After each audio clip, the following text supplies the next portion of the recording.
La première chose que je voulais vous dire, c'est sur la préparation pour la relaxation, pour la détente. Les gens disent détendez-vous. Les gens décident de ne pas être stressés, mais cela ne fonctionne pas ça. Comme ça. Si vous essayez de vous détendre avec des tissus tendus, vous n'allez pas vraiment réussir à vous détendre. Je vais d'abord vous présenter Jeanne. Jeanne voyage avec moi partout dans le monde et je peux vous dire que donc en France, en Israël et beaucoup d'autres endroits, et elle m'aide énormément. Et donc on va faire du palming, mais avant de faire du palming, on va se reposer un peu les yeux. Donc, et c'est aussi une possibilité de s'asseoir sur le sol pour faire le palming. Donc enlevez d'abord vos chaussures. Jeanne va vous aider.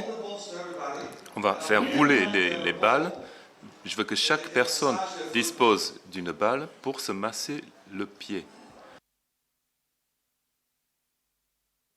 Donc, une chose que je dois vous dire, si vous cherchez à savoir, connaître des statistiques, on a plus de 640 muscles dans notre corps et la plupart d'entre nous n'utilisons que 60 ou 70 muscles, car on utilise très peu de notre potentiel de mouvement. On ne grimpe plus dans les arbres, on ne fait pas de rotation, donc on reste assez figé.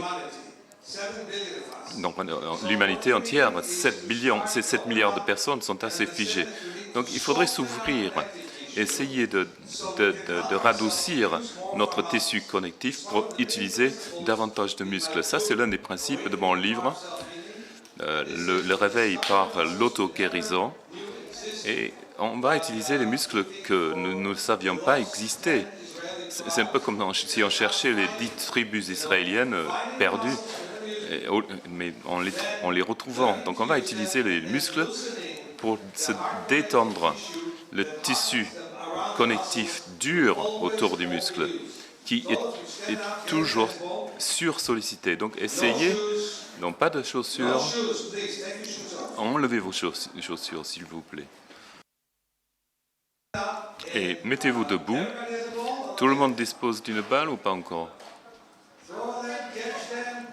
Lancez-les, attrapez-les, allez vite, s'il vous plaît.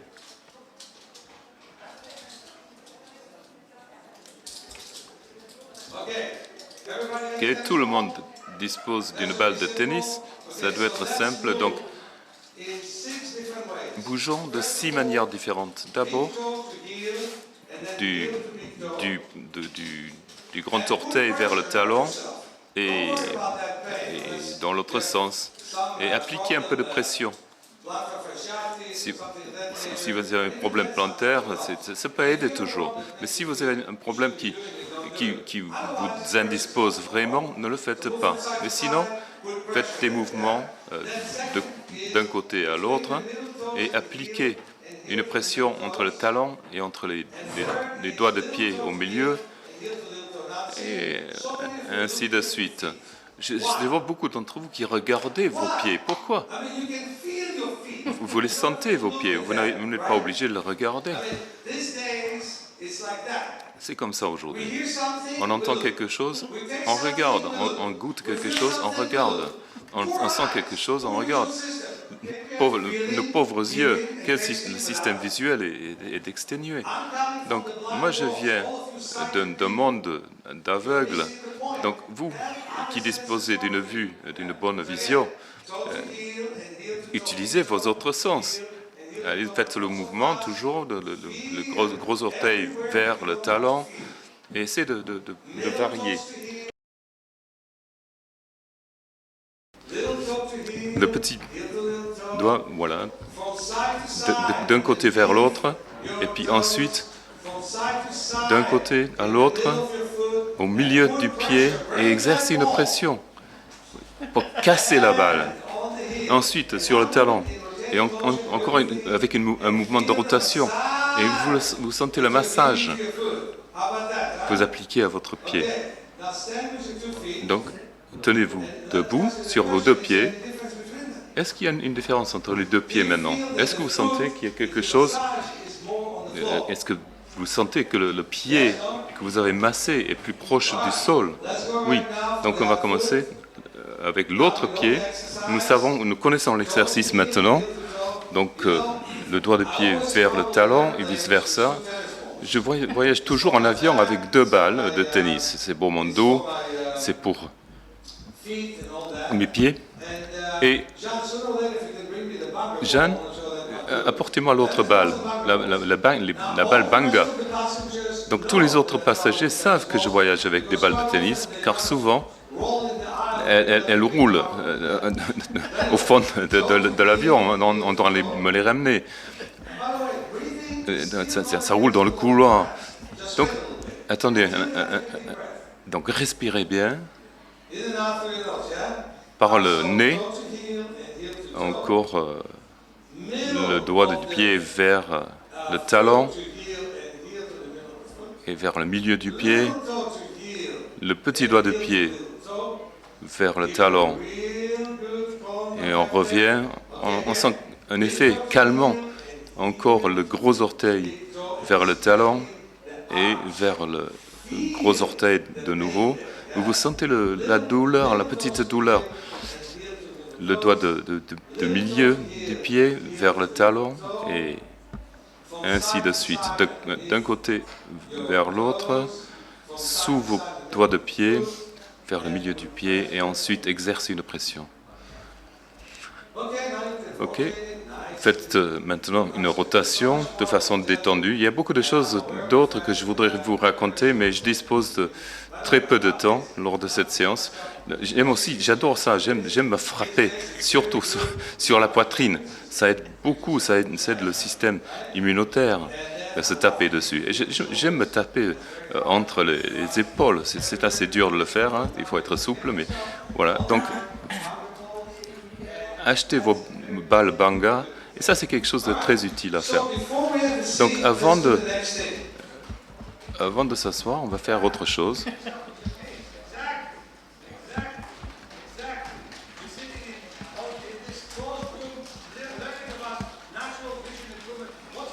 on va prendre des choses sur la vision naturelle. Donc, on se tape, on fait ces exercices. Soyons naturels. On va se taper dessus.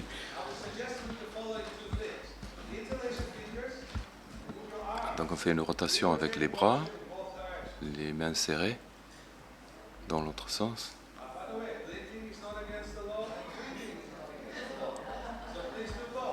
Donc faites ces 2 exercices, ce n'est pas illégal, c'est permis. Me voici. Donc, permettez-moi de vous poser la question. Est-ce que c'est mieux de m'entendre ou ne pas m'entendre?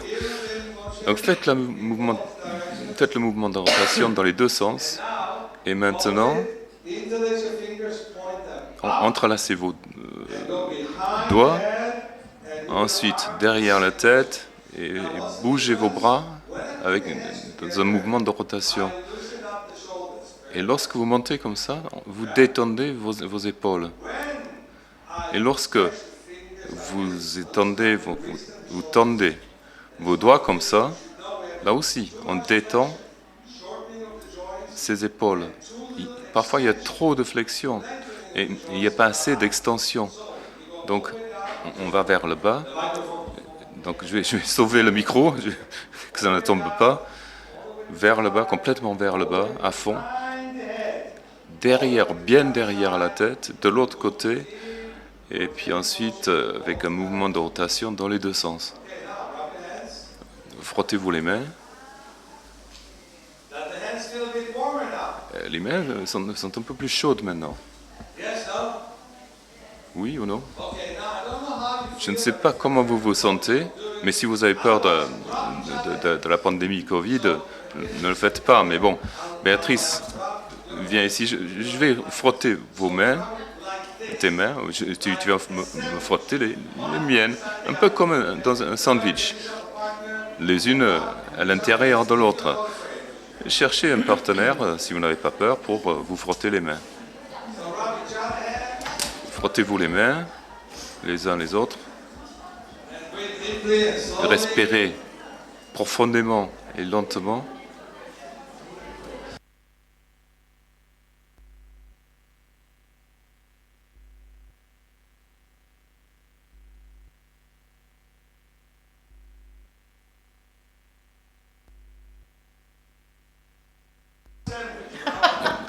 Ça y est, on commence à préparer le sandwich là. 2 petits morceaux de pain, et puis voilà, c'est succulent. On frotte. Frottez-vous vos propres mains maintenant et dites comment cela sent. Est-ce que ça fait plus chaud? Donc ça, c'est le problème que je rencontre maintenant. C'est que ma séance est trop courte aujourd'hui. Et ça, c'est un gros problème, car j'aimerais vous toucher, chacun d'entre vous, dans mes séminaires. Je touche tout le monde, mais on n'a pas le temps de faire ça. Dans l'atelier, on va le faire. Donc vous allez vous poser les mains, vous pouvez sentir quelque chose. Très très doucement, posez les mains très très doucement sur les orbites. Donc le palme, la main sur les joues, les doigts sur le front, et vous fermez les yeux très doucement. Et vous soulevez les coudes. Donc si vous voulez, vous pouvez vous asseoir sur le sol si vous êtes dans le premier rang. Sinon, posez vos bras sur le fauteuil devant vous. Donc on pose les mains sur les orbites des yeux. On respire profondément. Et vous visualisez le noir, la profondeur, le noir. On va essayer d'éteindre les lumières pendant les 3 prochaines minutes. Est-ce que c'est possible d'éteindre? Concentrez-vous sur votre respiration. Vous devez inhaler très lentement, mais exhaler encore plus lentement. Ce que je voudrais que vous fassiez maintenant, c'est de compter lentement une vingtaine d'inhalations, de respiration. Vous inhalez, vous expirez, vous inhalez très lentement, mais vous exhalez encore plus lentement, et tout par le nez. Vous sentez votre abdomen, le creux de votre dos, les côtes et les épaules qui se détendent. Ça se rétrécit lorsqu'on exhale. Vous ne faites aucun effort.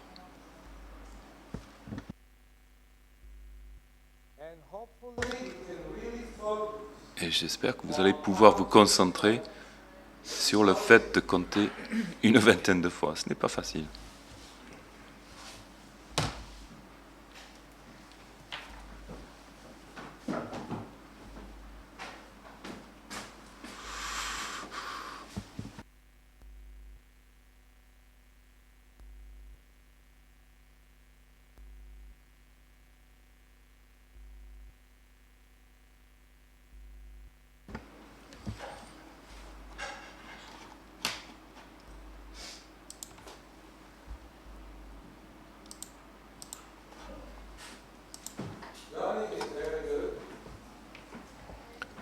C'est très bien d'apprendre.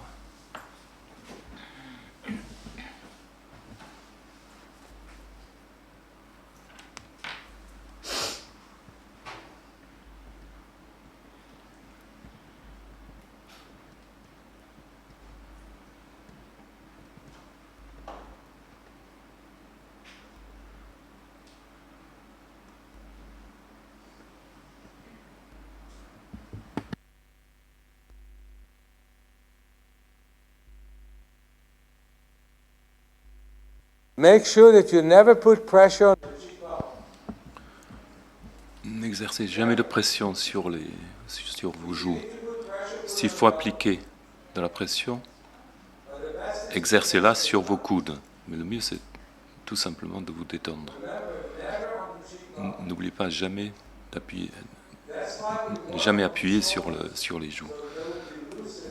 C'est pour ça qu'on travaille à partir des épaules pour être assez détendu, pour ne pas exercer de la pression.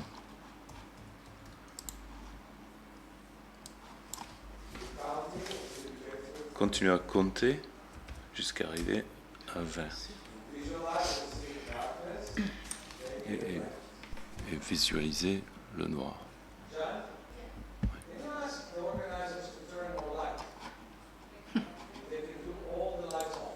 Est-ce qu'on peut allumer les lumières maintenant? On ne les a pas éteintes tout à l'heure, mais voilà, toujours sur les pommettes. Là.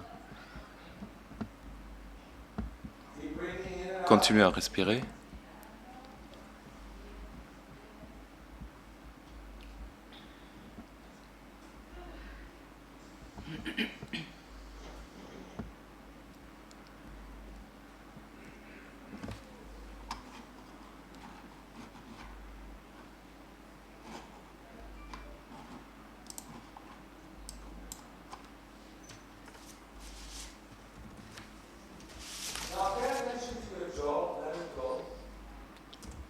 Concentrez-vous sur votre menton pour le détendre. Je suis sûr que la plupart d'entre vous avez fini de compter jusqu'à 20. Continuez à inhaler et faites un mouvement vers l'avant et vers l'arrière. Vers l'avant et vers l'arrière.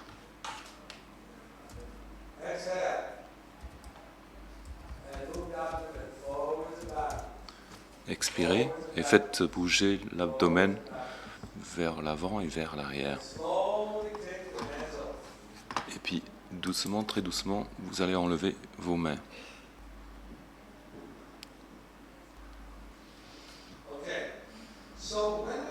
Lorsqu'on a terminé, sciez et regardez le plafond et faites bouger vos yeux en rotation. Et sciez. Le palming peut ennuyer, ça peut être un exercice très, très fort, très puissant, ou pas, selon la manière dont on procède. Ce qu'il faut, c'est toujours se demander si on a un espace approprié pour faire du palming. La seule chose qu'on ne palme pas, c'est vos pensées. Donc c'est bien d'écouter de la musique. On a, parmi vous qui parlez l'anglais ou le portugais, je pense qu'il y en a en italien aussi. On a des CD, des MP3 que vous pouvez écouter lorsque vous faites du palming pour suivre ma voix. Mais vous pouvez écouter un discours transformationnel, une histoire qui vous intéresse, même un livre d'études. Mais faites du palming, mais pensez-y, pensez à la musique, mais ne pensez pas aux factures, à vos problèmes, ne pensez pas à tout cela. Quand vous faites du palming, vous faites du palming. Et il vous faut sentir un peu comme si la chaise soutenait tout votre poids. Même lorsque les gens s'endorment, ils deviennent tendus, ils se tendent plutôt que de se détendre sur le dos. Donc, se laisser aller, c'est vraiment très important. Donc, je pense que la plupart d'entre vous connaissez le palming. Je suppose, j'ai raison. Et si vous ne le savez pas, maintenant, vous l'avez appris. Et j'aimerais dire la chose suivante. Il n'y a pas très longtemps, j'ai eu un succès retentissant avec certains clients, mais je vais d'abord vous parler de moi-même. Je n'ai pas commencé mes travaux dans une université, je n'étais pas un médecin traitant, mais j'ai commencé mon travail parce que je suis né avec des cataractes.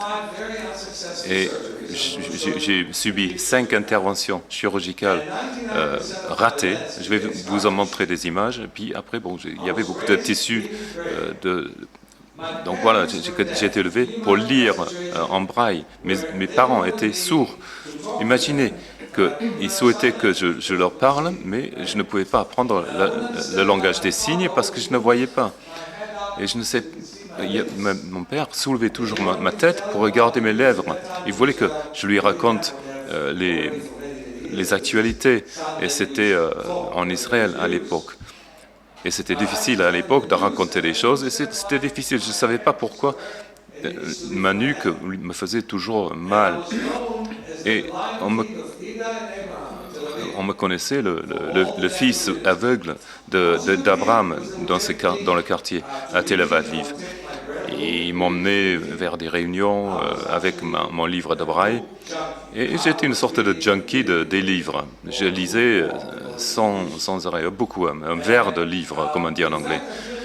Et jusqu'à aujourd'hui, la plupart de ma lecture se fait en braille. Mais je ne lis plus la braille. Il y avait une époque où je devais... C'était aux Pays-Bas. Je suis allé au musée Anna Frank et mes yeux commençaient à s'embrouiller et j'avais besoin de lire en braille ce dont ils disposaient au musée.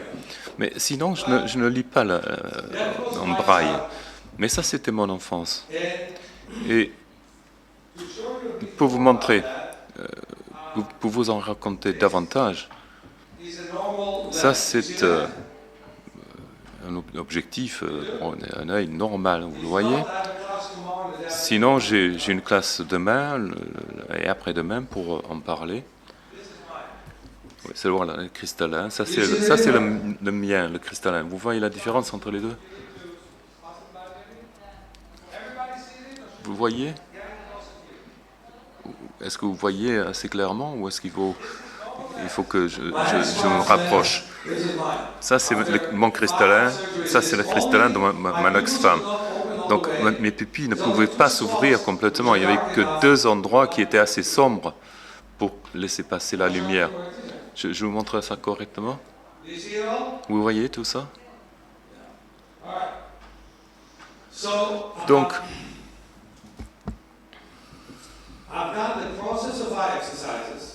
j'ai suivi le procédé d'exercice des yeux. D'abord, quand je suis né, le 21 septembre, 4 heures du matin, en Ukraine, en 1944, et ma mère s'est plainte que ma tête était si grosse qu'il a fallu 2 jours pour me le sortir. Donc ça, c'était l'une des plaintes médicales de ma mère.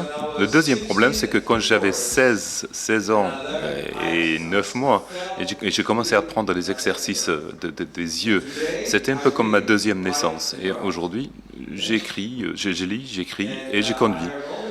Et j'ai entendu toutes les blagues possibles du monde sur ça là, mais je suis toujours capable de conduire.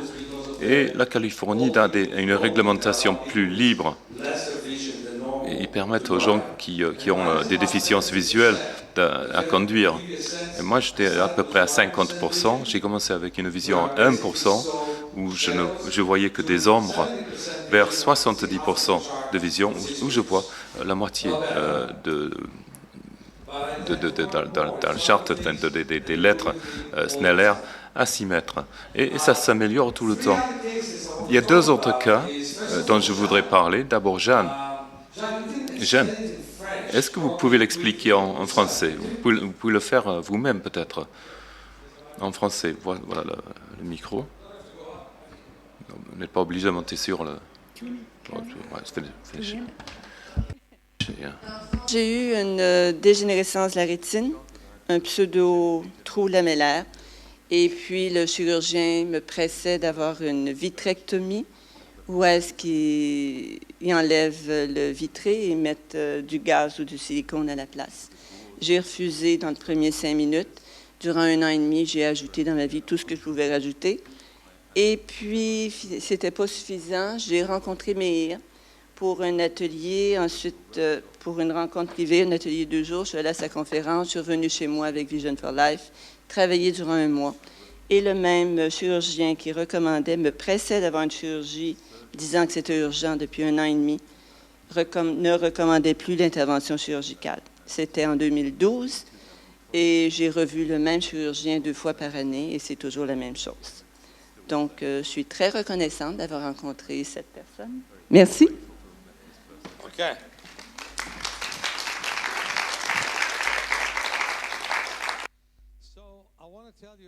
Donc, je vais vous parler d'un client difficile.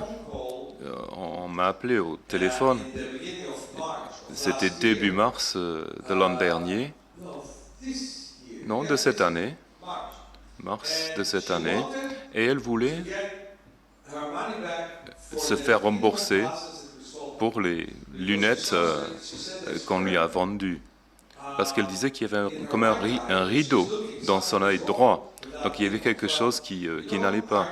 Donc bon, un client fâché, bon, on ne se fâche pas avec. Donc elle était remboursée. Comme tout le pinhole sont bons. Donc une semaine après, elle nous a appelé pour demander urgemment de participer à des séances parce qu'on a trouvé qu'elle avait un problème maculaire, ce qui veut dire qu'il y a une obstruction dans le macula qui se soulevait et elle n'était pas capable de voir devant elle. Et le rideau, c'était sa rétine. Donc, bien sûr, je lui ai accordé beaucoup de séances, je ne lui ai pas demandé de racheter ses lunettes défectueuses, soi-disant, et on a beaucoup progressé. D'abord, on a tout fait en ligne, par Zoom. C'était mes débuts pour apprendre à utiliser ce genre d'outils. J'ai une télé énorme dans le salon avec sa moquette. Enfin, on est en train de régler ça. Mais de toute façon, j'étais capable de travailler avec elle pendant 2 ans et demi, 3 fois par semaine, 2 heures, 2 fois par semaine, et plus tard, 1 heure et puis une demi-heure. Et lorsqu'elle est revenue voir l'ophtalmologue, elle ne croyait pas ses yeux, pour ainsi dire, et elle a vu que le changement de la rétine était massif, avec moins de la moitié de la déficience qu'elle avait. Donc sa vision a été améliorée de façon dramatique. Ce que je voulais dire, c'est que la fonction a une influence sur la structure. On n'a pas fait de chirurgie, il n'y a pas eu de vitrectomie, on n'a pas incisé. Ce sont des exercices qui ont modifié la structure de l'œil. Dans mon cas, je n'ai pas changé le tissu du cristallin, mais donc il ne restait que 1%. Mais à partir de cela, j'étais capable de tout mettre en place pour obtenir une vision de 70%, ce qui est une amélioration majeure. Donc, l'autre cas dont je voulais vous parler est intéressant. J'ai un autre client en ligne et elle avait des problèmes de peau sur ses jambes. Et donc, c'est quelque chose que je dis dans beaucoup de mes messages. La première raison de la mort est la pratique médicale. OK? Ce ne sont pas des pandémies, ce n'est pas le cancer. It is medical practice. It's not that it's more than half of C'est pas la moitié des morts, c'est une mort sur 7. Une fois que vous commencez à prendre des médicaments, si vous avez un deuxième médicament, il y a le risque que ça ne correspond pas. Donc, quand vous avez la chirurgie, vous ne savez même pas ce qui va se passer par la suite. Moi, je crois vraiment dans la pratique médicale essentielle, mais je vois très bien ce qui se passe quand on n'a pas la bonne pratique.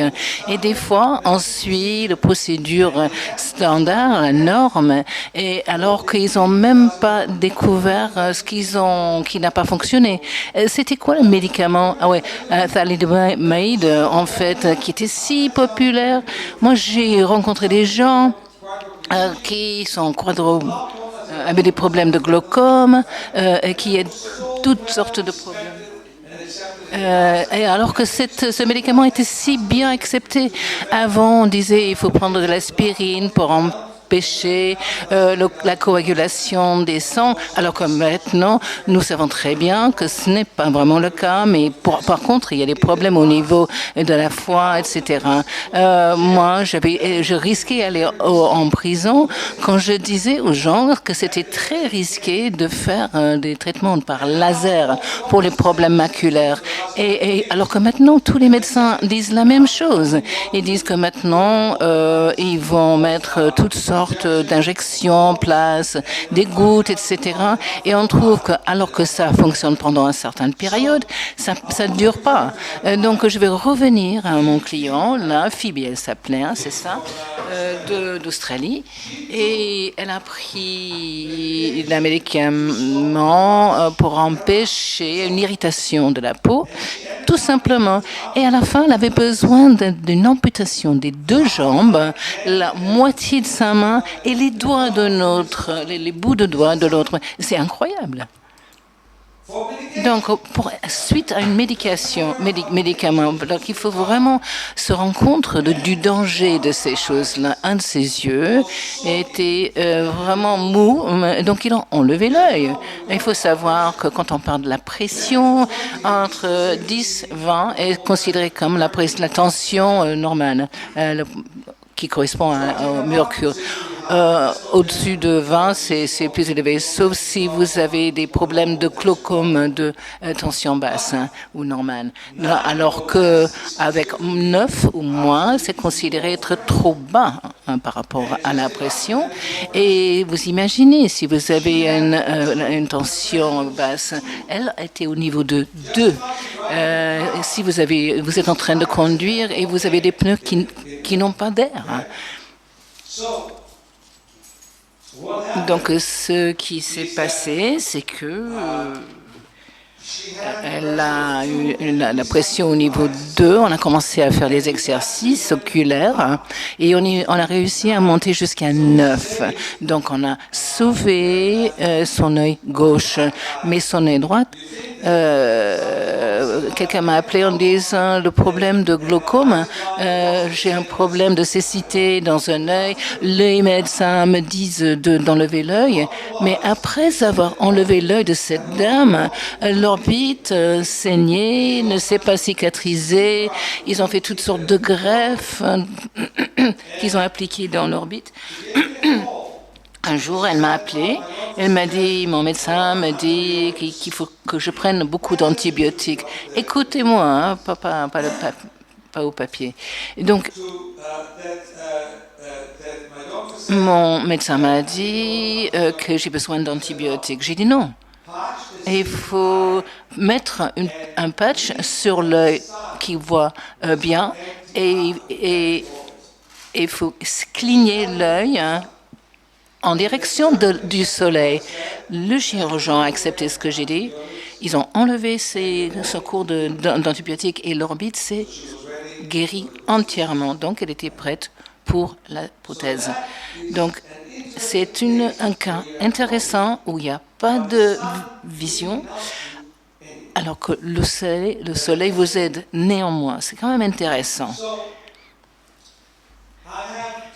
Donc, j'ai beaucoup d'autres cas dont je pourrais vous parler. Je n'ai que 50 ans d'expérience, mais la seule chose que je veux vraiment dire, ce qui est très, très important pour moi, c'est que le fonctionnement a un effet sur la structure. Quand les médecins vous disent que vous avez un œil très long, donc c'est pour ça que vous êtes myope, ou que vous avez le cristallin trop rigide, c'est pour ça que vous êtes presbyte, écoutez-moi bien, le fonctionnement a un effet sur la structure. Pas systématiquement, mais dans la plupart des cas. Et la pensée a un effet sur le fonctionnement. Donc nous vivons dans un monde où nous pensons que les choses au niveau des yeux ne peuvent que s'empirer. Nous ne pensons pas que les yeux peuvent s'améliorer. Et je pense que c'est vraiment la raison principale pour la cécité et les problèmes. Donc, Jeanne, si vous pouvez amener le livre en français et en anglais. Donc, dans mon livre Vision for Life, la vision pour la vie, est-ce que quelqu'un peut me dire comment le titre se traduirait en anglais? Ah, soignez vos yeux naturellement. Très bien, ok. J'ai 9 principes. Donc, les principes sont différents. Ce n'est pas la même chose que les exercices. On peut inventer beaucoup d'exercices basés sur ces principes, ce qui nous amène à un endroit meilleur par rapport à notre vision. Ce n'est pas seulement important pour améliorer la vision, mais également pour les yeux. Et avant tout, il faut avoir la foi dans le pouvoir de nos corps, la capacité des yeux à se récupérer, du cerveau de s'améliorer, des muscles à s'en renforcer. Super, parfait. Avec la possibilité de renforcer les muscles, etc. Donc, vous voyez les livres là. Je veux que vous pratiquiez avec ces livres pour les yeux. J'ai un autre livre qui est l'éveil de vos pouvoirs d'auto-récupération, auto-restauration. C'est très important aussi de travailler sur votre respiration, la circulation. Mais voilà pour les 9 principes. La relaxation, numéro 1, la relaxation profonde des yeux. Les yeux d'une personne moderne sont très tendus. Regardez ce que vous faites maintenant. Vous êtes là, dans un espace fermé, bien que c'est un espace grand. Vous regardez les notes. Et je vais vous montrer ce que ça entraîne. Regardez l'image. Vous voyez ce mec-là? Maintenant, regardez votre main. Mets la main près du nez. Regardez bien la main, hein, tout le monde. Et maintenant, de nouveau vers la personne sur l'écran. Et encore vers la main, la personne, la main. Qu'est-ce qui est le plus difficile? Qu'est-ce qui est le plus difficile? La main. Peut-être vous ne me voyez pas bien, mais c'est beaucoup plus facile de regarder là-bas que de regarder ici. Donc, nous mettons la pression sur nos muscles ciliaires ainsi que les yeux en regardant de près. Et c'est la première raison pour la myopie, la cause de myopie. Il y a des changements dans les yeux, il y a une sorte de remplissage des fluides vitreeux et l'œil devient de plus en plus long. Le globe de l'œil devient de plus en plus long. Et nous sommes très, très tendus. Il y a beaucoup de tensions émotionnelles aussi liées à la vision, les mémoires, etc. Donc, tout d'abord, la première chose à faire, c'est de la relaxation très profonde. Le palming est mon point fort. J'adore faire du palming. J'ai 2 addictions. Un est très bon, l'autre est très mauvais. Côté bon, c'est le palming. Mauvais, c'est le chocolat. Donc, moi, je ne bois pas l'alcool. Là, ça, mais j'adore le chocolat. Ah, ça se voit. Et le palming est un exercice très puissant, mais ça ne fonctionne pas toujours. Si vous êtes inquiet, si vous êtes dérangé, les mains tendues ne font pas relaxer les yeux. Il faut mieux faire du vélo, courir, parler avec quelqu'un. Dans ces cas-là, quand on est très tendu, il vaudrait mieux faire du vélo ou d'autres exercices. Si vous êtes un petit peu agité, le palming peut bien fonctionner. Mais si vous êtes trop raide, trop rigide, ces mains-là ne vont pas vous aider les yeux. C'est comme un enfant, un bébé. Et le bébé pleure, par exemple. Mais vous êtes très relaxé. Vous allez finir par relaxer et détendre le bébé. Si le bébé est relaxé et vous êtes tendu, ça serait le contraire. Pareil pour les yeux. Vos yeux ont besoin de la bonne énergie de vos mains. Ça ne peut pas, on ne peut pas faire relaxer les yeux si les mains ne fonctionnent pas de la même manière. Principe numéro 2, l'adaptation aux différentes fréquences de lumière et d'amplitude. Ce que je veux dire par ça, nous avons beaucoup de propagande de la part des professions médicales, les cosmétologistes, par des mauvais, les effets néfastes du soleil. Ils ont peut-être plus ou moins raison, mais on a besoin de l'effet du soleil. Et c'est pas une mauvaise chose en soi, mais on nous dit qu'il faut s'évader du soleil. On m'a donné des lunettes noires qui m'ont rendu ma mauvaise vision encore pire. J'avais 300 mouvements par minute, donc mes yeux étaient tout le temps en train de bouger. Les gens ne supportaient pas ça, donc on m'a donné ces lunettes noires pour que les gens n'étaient pas obligés de regarder ces yeux qui bougeaient tout le temps. Mais en vérité, j'avais besoin de me débarrasser de ces lunettes noires et m'adapter au soleil. Et c'est à partir de là que j'ai pu regarder et lire avec les lettres grandes.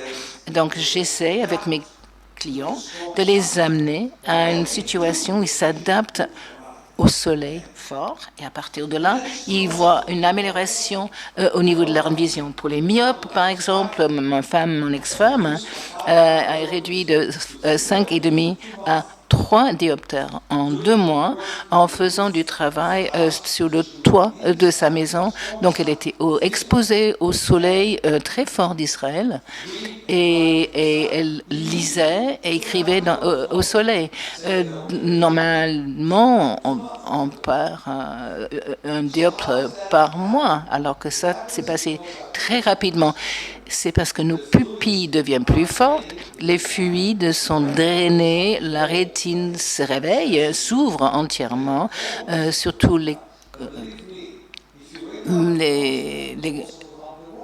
cônes. Mais vous allez aussi activer la rétine entièrement. Mais on n'a pas de nuit. Paris, par exemple, n'a plus de nuit. On ne peut pas regarder dans le... Mais c'est pareil à Nîmes, à New York, San Francisco, Tel Aviv, il n'y a plus de nuit. Nous n'avons plus la vision de nuit. Les étoiles, la lune n'existe plus. On a un tout petit peu de lune, mais pas toutes les constellations. Et pourquoi ? Parce que s'il ne fait pas suffisamment noir, sombre la nuit, donc les bâtons ne se réveillent pas dans l'œil. C'est tellement important pour la rétine, alors qu'on ne le fait pas. Le principe suivant, c'est de regarder le détail. Les maculas a besoin de concentrer sur les petits points. Donc, c'est ça qui m'a aidé à voir, parce que moi, je lisais le braille, par exemple, et le professeur disait non, non, non, il ne faut pas regarder trop près. Bon, il faut imaginer les paroles d'un prof qui me disait que c'était même pas la peine de regarder parce que j'étais pratiquement aveugle. Mais par la suite, j'ai appris, je regardais, je dis ok, voilà une fenêtre, il y a un mur, j'étais dans ma salle de classe et je regardais tout le temps, je regardais d'un point à l'autre, je regardais les doigts et les espaces entre les doigts. Et en gros, ce qui s'est passé, c'est que quand tu regardes d'un point à l'autre, ça a fait beaucoup de différence. J'ai mis du temps pour voir quelqu'un, par exemple, en entier. Je voyais tout d'abord la tête, les épaules, la poitrine. Donc, je vais terminer là. Donc, le principe suivant, c'est de regarder très loin vers parce que notre cristallin a besoin de cet exercice. C'est pour ça qu'on a des cataractes. Les gens ne regardent pas au loin. Donc, les muscles ciliaires ne sont jamais détendus. Et donc, il n'y a pas de drainage de nos fluides dans les yeux. Principe suivant, c'est l'extension du périphérique. Le principe suivant, c'est l'utilisation équilibrée des yeux. Je ne peux pas terminer avec tous ces principes parce que je veux vous montrer un travail sur la périphérie. Il ne me reste pas suffisamment de temps de faire tous les principes, mais avec cette idée de périphérie, vous savez que quand vous voyez les gens qui marchent sur le trottoir, ils regardent leur smartphone et ils ne voient rien d'autre autour d'eux. Et nous, on est sortis de la jungle et on a oublié ce que c'est la vision périphérique. Donc, on va enlever vos lunettes. Alors, il faut faites comme ça avec les mains en haut, vous mettez la main sur un œil et vous bougez la main, vous regardez devant vous. Hein. Vous bougez votre main comme ça, d'un sens à l'autre, autour. Vous faites des rotations tout autour. Et puis, vous mettez la main sur l'autre œil et vous faites les mêmes mouvements avec la main tout autour, comme ça. Donc, encore une fois, mon œil droit aussi a une vision à gauche. Donc, je fais tout le tour avec mes mains. Et maintenant, vous avez tous normalement 2 morceaux de papier.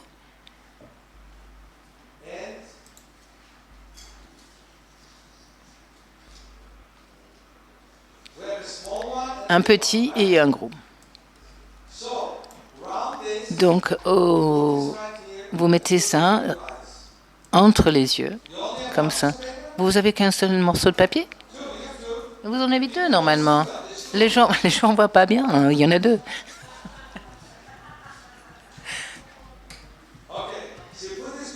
Donc, vous mettez ça entre les yeux et en même temps, vous allez prendre l'autre bout de papier.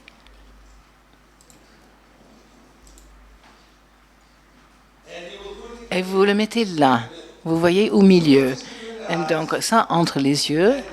Et vous faites comme ça avec les mains sur le côté. Au-dessus, en bas, en haut, en bas. Et encore en regardant le papier.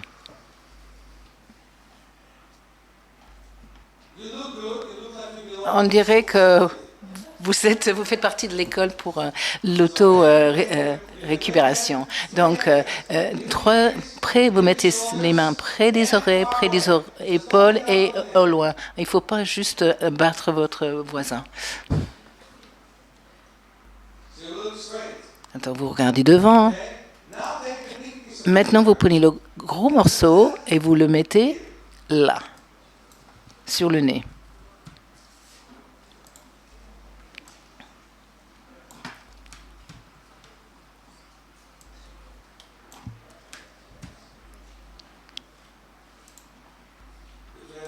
Entre les yeux.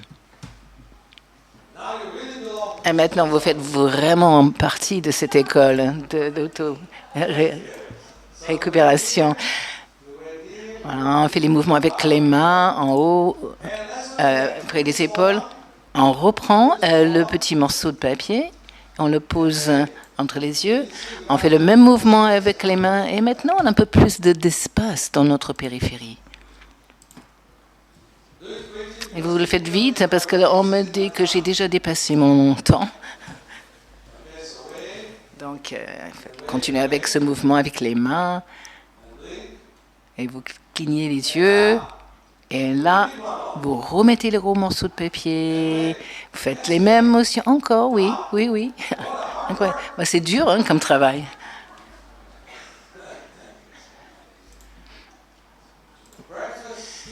Le petit-déj a toujours besoin d'être digéré, c'est ça? Donc, on frotte les mains et puis on fait du palming. On pose les mains autour des orbites oculaires avec le papier.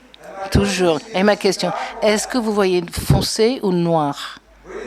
Respirez profondément.